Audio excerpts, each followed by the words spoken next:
आज हम स्टार्ट करेंगे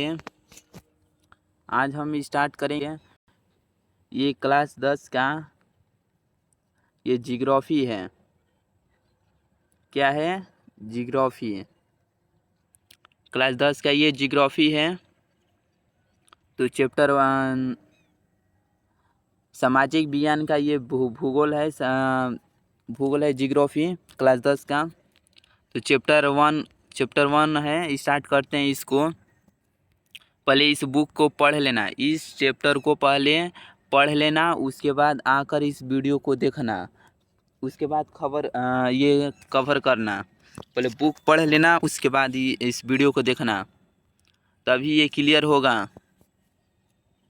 ये इस चैप्टर 1 को पार्ट बाय पार्ट कंप्लीट करेंगे।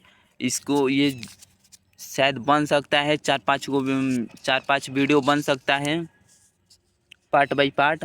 ये थोड़ा थोड़ा करके ऐसे कंप्लीट करेंगे। ठीक है, तो स्टार्ट करते हैं चैप्टर 1 को। तो चैप्टर 1 का पाठ का नाम है कि भारत संसाधन एवं उपयोग। तो पहला प्रश्न है, कोयला किस प्रकार का संसाधन है? पहले बुक पढ़ लेना, उसके बाद इस ऑब्जेक्टिव को कवर करना। तो पहला प्रश्न है, कोयला किस प्रकार का संसाधन है? बताओ किस प्रकार का संसाधन है? तो अनवीकरणीय है। क्या है? अनवीकरणीय। अनवीकरणीय का मतलब होता है एक बार उपयोग करने के बाद वो काम लायक नहीं रहता है। नवीकरणीय का मतलब होता है उपयोग करने के बाद भी वो काम लायक रहे, उसे नवीकरणीय कहते हैं। तो ये पहला का बी होगा। तो दूसरा प्रश्न है कि सौर ऊर्जा निम्नलिखित में से कौन सा संसाधन है? ये नवीकरणीय का मतलब होता है ये कभी खत्म ही नहीं होता है। जैसे सौर ऊर्जा निम्नलिखित में से कौन सा संसाधन है? ये नवीकरणीय में ही आएगा, ये सौर ऊर्जा। तो पुनः पुनः पूर्ति योग्य है। कौन सा संसाधन है? पुनः पूर्ति योग्य। बी नंबर इसका आंसर होगा। तो तीसरा प्रश्न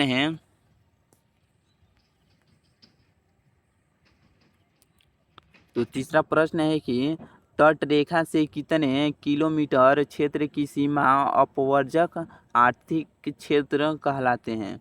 बताओ, तट रेखा से कितने किलोमीटर क्षेत्र की सीमा अपवर्जक आर्थिक क्षेत्र कहलाते हैं? बताओ क्या आंसर होगा? तो 200 किलोमीटर होगा, आर्थिक क्षेत्र कहलाते हैं। बी नंबर इसका आंसर होगा। तो चौथा प्रश्न है, डाकू की अर्थव्यवस्था का संबंध है। डाकू की अर्थव्यवस्था का संबंध है, क्या है? तो संसाधन के विदोहन से। बी नंबर इसका आंसर होगा, संसाधन के विदोहन से। तो पांचवा प्रश्न है कि समुद्री क्षेत्र में राजनीतिक सीमा के कितनी किलोमीटर क्षेत्र तक संपदा निहित है? कितने किलोमीटर तक संपदा सीमित है? तो 19.2 किलोमीटर।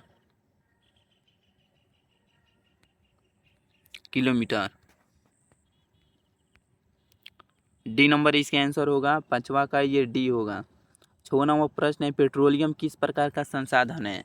पेट्रोलियम किस प्रकार का?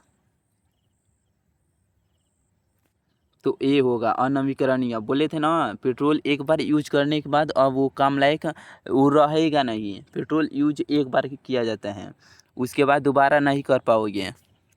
एक बार पेट्रोल यूज करने के बाद दोबारा नहीं कर पाओगे। तो ए नंबर इसका आंसर होगा। तो 7 नंबर प्रश्न है कि निम्न में से कौन सी मिट्टी सर्वाधिक उपजाऊ है? क्या होगा? सर्वाधिक उपजाऊ है कौन सी मिट्टी सर्वाधिक उपजाऊ है? 7 नंबर जल्दी से आंसर बोलो। क्या होगा? जलोढ़ मिट्टी सबसे सर्वाधिक उपजाऊ होती है। डी नंबर इसका आंसर होगा। 8वां प्रश्न है, काली मृदा का दूसरा नाम क्या है? काली मृदा का दूसरा नाम क्या है? रेंगूर। क्या होगा? रेंगूर। काली मिट्टी का दूसरा नाम क्या है? रेंगूर।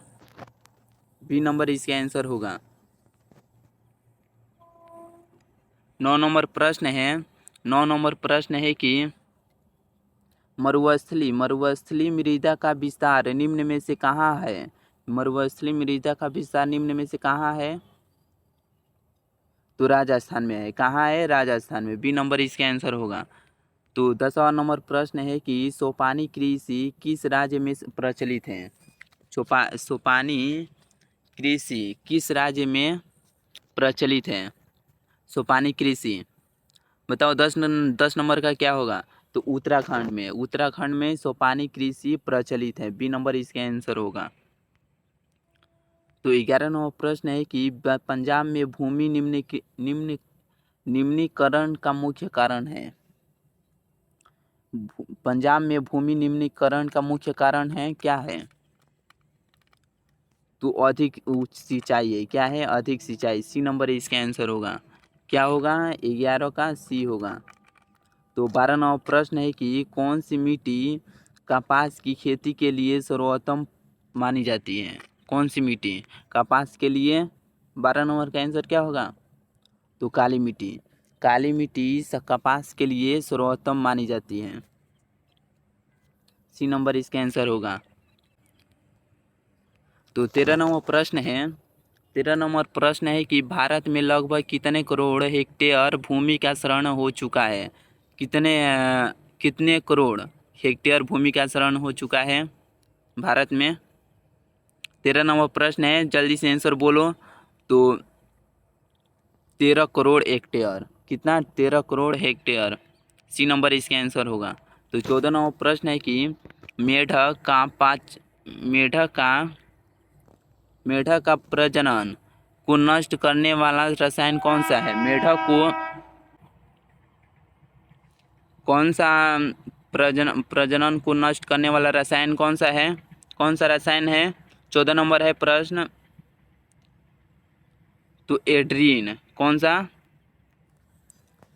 तो 14 का एड्रीन होगा। एड्रीन मेढक के प्रजनन को नष्ट करने वाला रसायन है।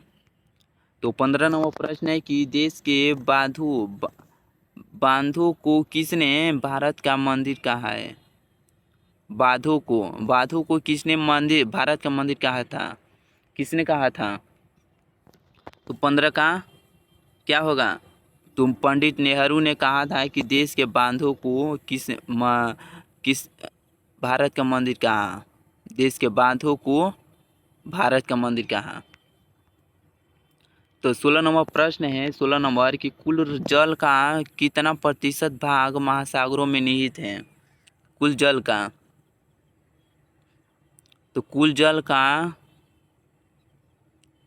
तो 95.5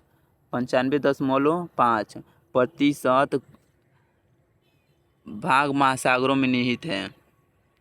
तो 17 नंबर प्रश्न है, बृहद क्षेत्र में जल की उपस्थिति के कारण ही पृथ्वी को कहते हैं, क्या कहते हैं? तो पृथ्वी की क्या कहते हैं? लाल ग्रह कहते हैं कि हरा ग्रह कि नीला ग्रह कि उजला ग्रह?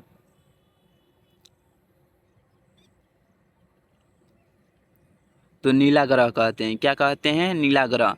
अधिकतर पानी के कारण ही पृथ्वी को नीला ग्रह कहते हैं। अधिक जल की उपस्थिति के कारण ही, ज़्यादा है जल की उपस्थिति, इसीलिए पृथ्वी को नीला ग्रह कहते हैं। इसीलिए आसमान ब्लू दिखता है। तो 18 नंबर प्रश्न है, बिहार में अति जल दोहन से किस तत्व का संकेंद्रण बढ़ा है? बिहार में अति जल दोहन से किस तत्व का संकेंद्रण बढ़ा है? बताओ। तो आर्सेनिक का। क्या होगा? आर्सेनिक। सी नंबर ये आंसर होगा। 19 नंबर प्रश्न है कि प्राणियों के शरीर में कितना प्रतिशत जल की मात्रा निहित होती है? प्राणियों के शरीर में कितना प्रतिशत जल निहित होता है? तो 65%। कितना? 65% जल निहित होता है प्राणियों के। तो 20वां प्रश्न है कि विश्व की कितनी प्रतिशत जनसंख्या भारत में निवास करती है? कितनी प्रतिशत भारत में कितनी प्रतिशत जनसंख्या भारत में निवास करती है?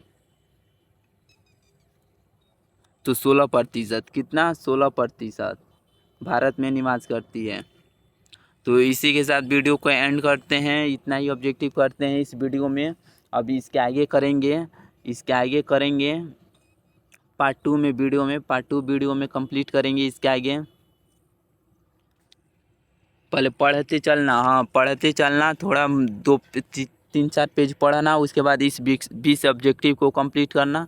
उसके बाद और ये लंबा चैप्टर है, चैप्टर 1 लंबा चैप्टर है, थोड़ा थोड़ा करके इसको कंप्लीट करेंगे। तो मिलते हैं पार्ट 2 में।